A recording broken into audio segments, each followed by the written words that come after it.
আপনার ফোনের জিমেইলের পাসওয়ার্ড পরিবর্তন করুন খুব সহজে। চলুন যাই দেখি সেই প্রসেসটা কি। এরকম সুন্দর সুন্দর আরো ভিডিও পেতে আইডিটাকে ফলো দিয়ে রাখুন এবং লাইক কমেন্ট শেয়ার করতে যেন ভুলবেন না।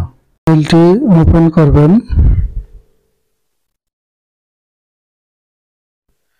তারপরে এখান থেকে প্রোফাইলে যাবেন,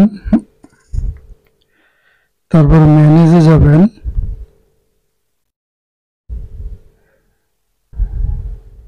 এখান থেকে এই যে সিকিউরিটিতে ট্যাপ করবেন, তারপর স্ক্রল ডাউন করে এই যে পাসওয়ার্ড এখানে ট্যাপ করবেন।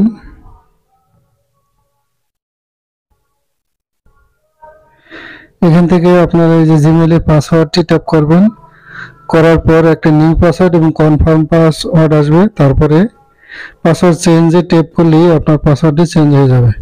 আমি যেহেতু এখন করছি না, আমি এটি পরিবর্তন করব না, তাই দ্যাটস ওকে।